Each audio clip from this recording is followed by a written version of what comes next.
Good morning friends. Partial differential इक्वेशनच्या lecture number 78 मध्ये आपण एक्झाम्पल 14 घेणार आहे, जे की पेज नंबर 647 वर आहे.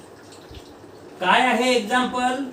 ए रेक्टँग्युलर प्लेट, जे की तुम्हाला इथं दिसत आहे, with insulated surface is 10 centimetre wide. इथं x इज इक्वल टू 0 आहे, इथं x इज इक्वल टू 10 आहे. That means what? This surface is wide 10 centimetre and so long compared to its width that it may be considered infinite in length without introducing an appreciable error. आणि length जी आहे vertically, ती काय आहे? Infinite. कुठपर्यंत चालले आपण सांगू शकत नाही. काय म्हटलंय? And so long compared to its width that it may be considered infinite in length without introducing an appreciable error. If the temperature along the short edge म्हणजे टोक, तसा एजचा अर्थ मजुरी होते, परंतु इथे एक टोक टू दुसरा टोक किंवा एक corner to next corner. If the temperature along the short edge y is equal to 0 is given by u of x comma 0 which is equal to 20x. एक वेळा जेव्हा y is equal to 0 आहे, त्यावेळेस u ची value दिलेली आहे 20x, परंतु त्यावेळेस जो x आहे तो 0 पासून 5 पर्यंत व्हॅरीज होतो. आणि u of x comma 0 is equal to 20 in bracket 10 minus x. y is equal to 0 च्या वेळेस एक वेळा व्हॅल्यू दिलेली आहे 20 इन ब्रॅकेट 10 मायनस एक्स, पण या वेळेस तुमचा जो x आहे तो 5 पासून 10 पर्यंत व्हॅरीज होतो. 5 is less than x is less than 10. म्हणजे इथून इथपर्यंतचा जर x चा विचार केला तर मिडल पर्यंत 0 to 5 and 5 to 10. आणि आपल्याला मग काय यूज करावं लागेल, जे की तुम्ही 12th स्टँडर्ड मध्ये इंटेग्रलची एक प्रॉपर्टी, डेफायनाइट इंटेग्रल मध्ये एक प्रॉपर्टी शिकलेले आहात. इंटेग्रल ए टू बी, त्याचं कन्वर्शन म्हणजे इथं 0 to 10 च 0 to 5, integral 0 to 5 plus integral 5 to 10, मग ते integral f of x dx असेल, जे असेल ते. While the two edges x is equal to 0 and x is equal to 10. Two edges means this x is equal to 0, x is equal to 10. As well as the other short edge are kept at 0 degree Celsius. Find the steady state temperature at any point x comma y of the plate. हे आपल्याला find out करायचं. Solution: in the steady state comma the temperature u of x comma y at any point p of x comma y satisfies the equation delta 2u upon delta x square plus delta 2u upon delta y square which is equal to 0, जे की Laplace 2 dimensional equation आहे. आता मात्र condition बघा तुम्ही, ह्या condition आठवण ठेवायची आहे तुम्हाला. याला इक्वेशन नंबर 1. ह्या condition, the boundary conditions are, जर x ची किंमत 0 असेल, x ची किंमत 0 असेल तर u of 0y which is equal to 0 for all y. इथे सुरुवातीला. आणि जर x ची किंमत 10 असेल, u of 10 comma y which is also equal to 0 for all y. याला इक्वेशन नंबर 3 म्हणा, याला 2 म्हणालो आपण. आता हे झालं एक्स च्या बद्दल 0 to 10 पर्यंतच्या कंडिशन. आता वायचं बघू. वाय एक्स समजा हा वाय एक्सिस आणि हा x axis. U of x comma infinity. Infinity म्हणजे हे वर कुठपर्यंत आहे, इन्फिनिटी पर्यंत असू शकतो. So which is equal to 0 for all value of x. हे दिलं आपल्याला इक्वेशन नंबर 4. आणि यू ऑफ एक्स कॉमा 0 म्हणजे y ची किंमत 0 ऑन एक्स एक्सिस. y कुठेही घेतलं तर काय होईल, 0च राहील. म्हणजे इथं इथं इथं इथं कुठेही. त्यावेळेस मात्र तुमचा टेम्परेचर दिलेला आहे u of x comma 0 which is equal to 20x पाहिजे. इथे 20x काय आहे ते 20x. हा u ऑफ x कॉमा 0 म्हणजे y is equal to 0, u is equal to 20x. पण या वेळेस तुमचा x जो आहे तो 0 is less than x is less than 5 म्हणजे 0 पासून 5 पर्यंत जातो. Suppose this is middle point and y is equal to 0, u is equal to 20 in bracket 10 minus x. या वेळेस मात्र तुमचा x जो आहे तो 5 पासून स्टार्ट होऊन 10 पर्यंत. 5 is less than x is less than 10 म्हणजे it is varies from 5 to 10. आणि 20x ज्यावेळेस u ची व्हॅल्यू असेल त्यावेळेस it is varies, it means x varies from 0 to 5. हे equation number 5. Now 3 possible solutions of 1 are u is equal to in bracket c1 e to the power px plus c2 e to the power minus px into दुसऱ्या bracket मध्ये c3 cos py plus c4 sin py. Same solution. जर ये जे आहे ते last 13वा जो example आहे त्याच्यामध्ये आपण या सेम इक्वेशनचं सोल्युशन काढलेलं आहे. u is equal to in bracket c5 cos px plus c5 c6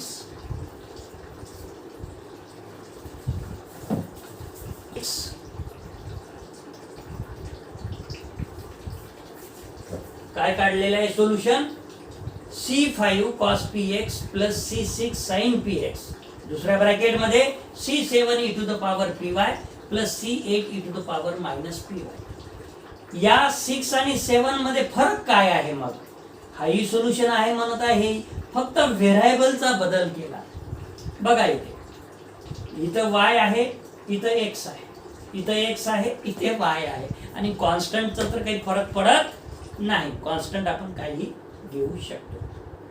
आणि u is equal to in bracket c9x plus c10 दुसऱ्या ब्रॅकेट मध्ये c11y plus c12.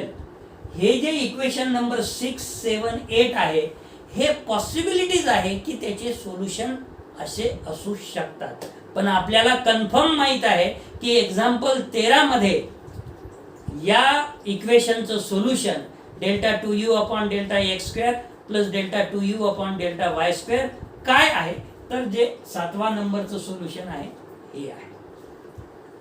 Of these we have to choose that solution which is consistent with the physical nature of the problem. आपल्याला असा solution घ्यायचा आहे जे की त्याला सुसंगत असेल, त्याचं ते सोल्युशन येईल. The solution 6 and 8 cannot satisfy the conditions 2, 3 and 4. 6वा आणि 8वा हे सोल्युशन पॉसिबिलिटी आहे की असू शकते, परंतु त्या सगळ्या कंडिशन सॅटिस्फाय करेल आपल्या दिलेल्या प्रॉब्लेमच्या, असं होणार नाही. म्हणून सोल्युशन हे 7च नंबरचा असू शकतो. Thus, only possible solution is equation 7. That is of the form u of x comma y which is equal to, आता हे जे कॉन्स्टंट इथे आहेत त्याच्या ऐवजी आपण जे लास्ट एक्झाम्पल 13 मध्ये घेतलेलं आहे तेच घेऊ.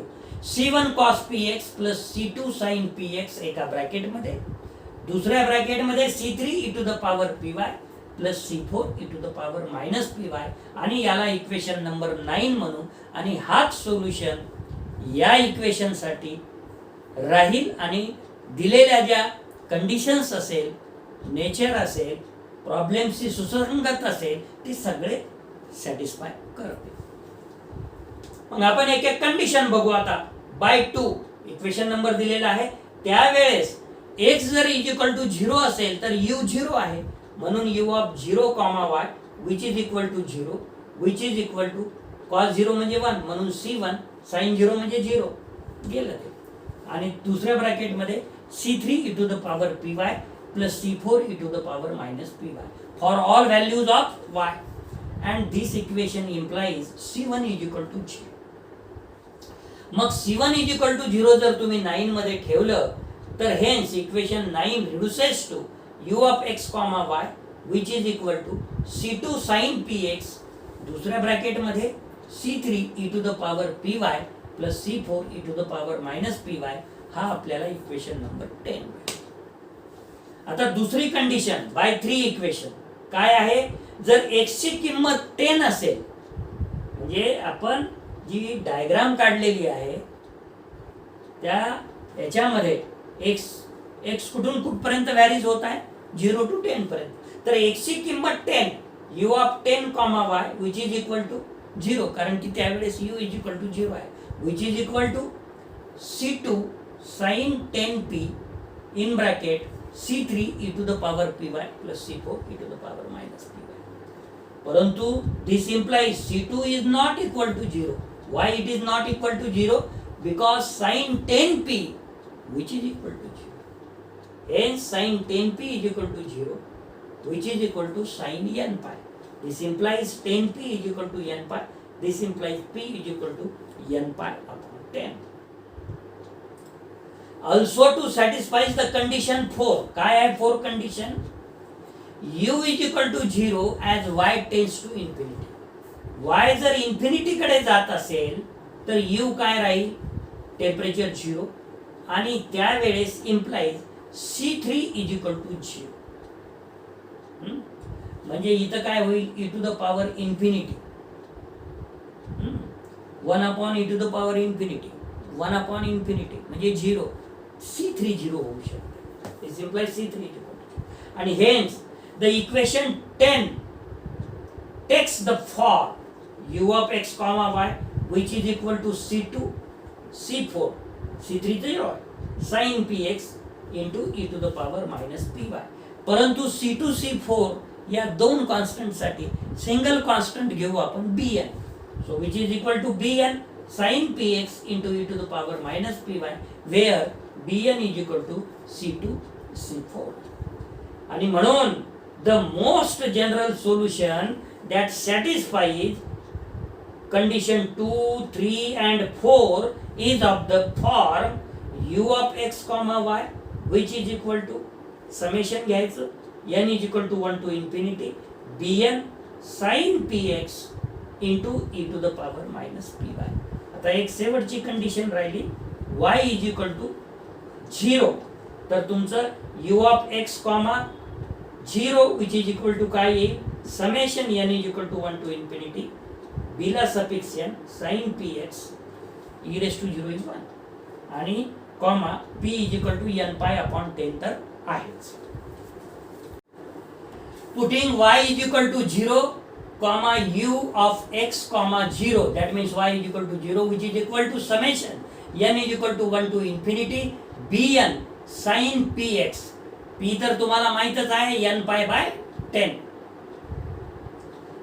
This requires the expansions of u in Fourier series in the interval x is equal to 0 to x is equal to 5 and from x is equal to 5 to x is equal to 10. Why? Because you know that our interval is from x is equal to 0 to 10. Then split up 0 to 5 plus 5 to 10. bn is equal to 2 upon pi. pi ची किंमत म्हणजे 0 is less than equal to x is less than equal to 10.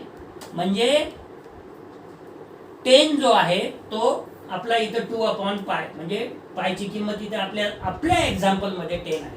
So in bracket 0 to 10 u sin px dx which is equal to 2/10 in bracket 0 to 5 u sin px dx, but value of u at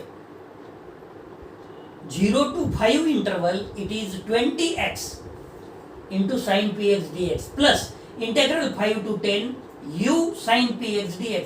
But when interval is 5 to 10, at that time our u which is equal to 20 in bracket 10 minus x, that is given.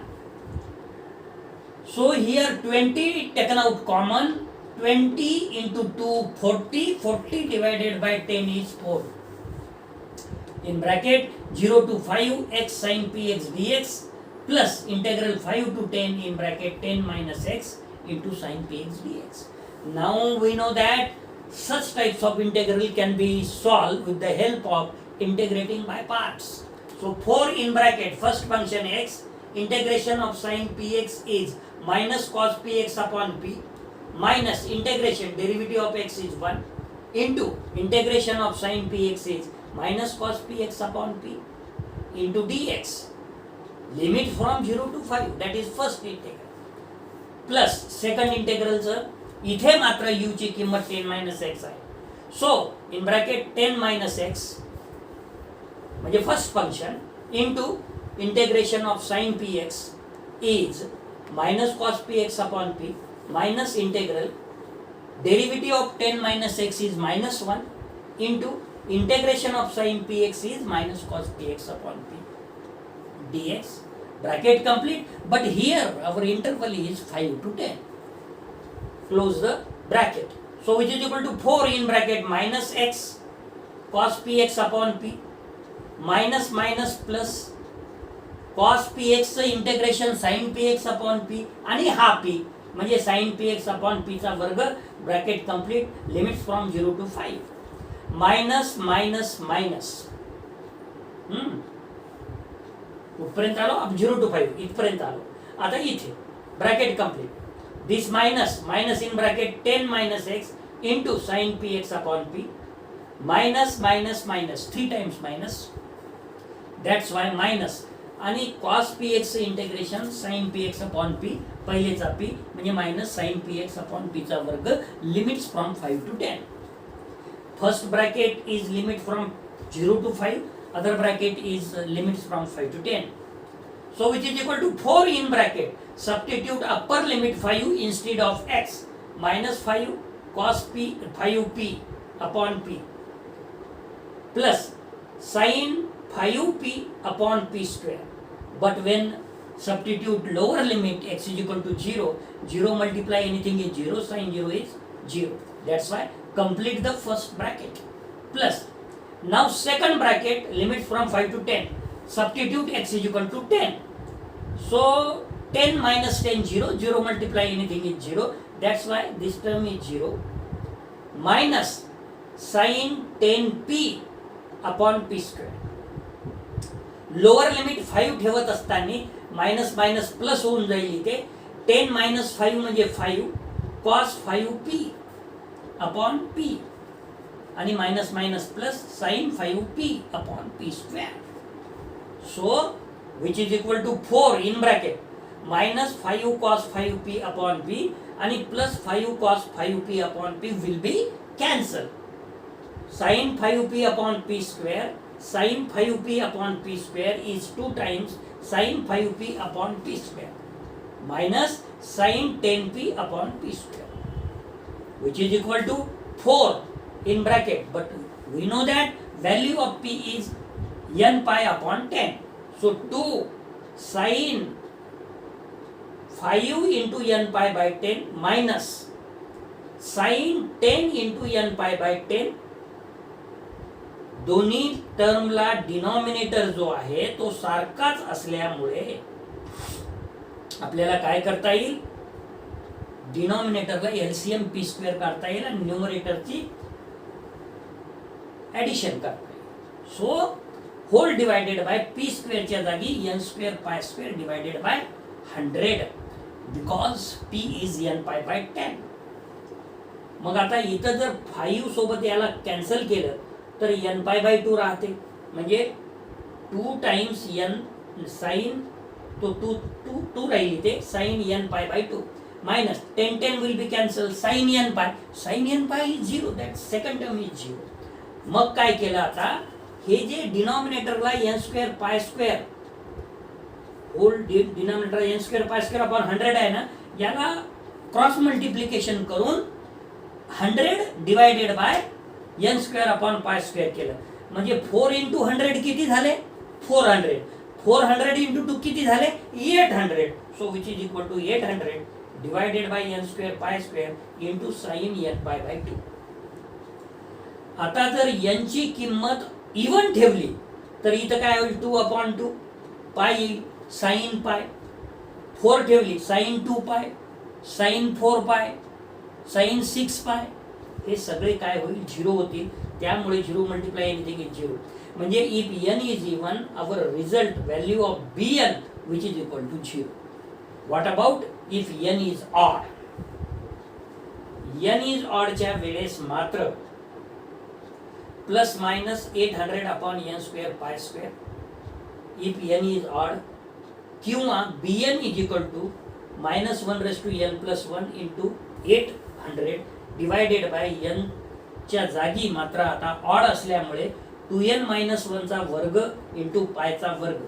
He value काढण्यासाठी तुम्हाला काय करावं लागेल, तर n ची किंमत जर 1 ठेवली तर साइन पाय बाय 2 1 येते, पण साइन 3 पाय बाय 2 ला तुम्हाला व्हॅल्यू काढावं लागेल, साइन 5 पाय बाय 2 ची व्हॅल्यू काढावं लागेल, साइन 7 पाय बाय 2 ची व्हॅल्यू काढायला लागेल, आणि इन जनरल या सगळ्या व्हॅल्यूज काढल्याच्या नंतर तुम्हाला जी मिळणारी व्हॅल्यू आहे, so bn is equal to -1/n+1 into 800 divided by 2n-1 चा स्क्वेअर इंटू पाय स्क्वेअर. आता ही व्हॅल्यू आपण सबस्टिट्यूट करू आणि that is the last answer. On putting the value of bn in 11, the temperature at any point u of xy is given by u of xy which is equal to 800 upon pi चा वर्ग, summation n is equal to 1 to summation n is equal to 1 to infinity -1/n+1, 800 इकडे घेतला,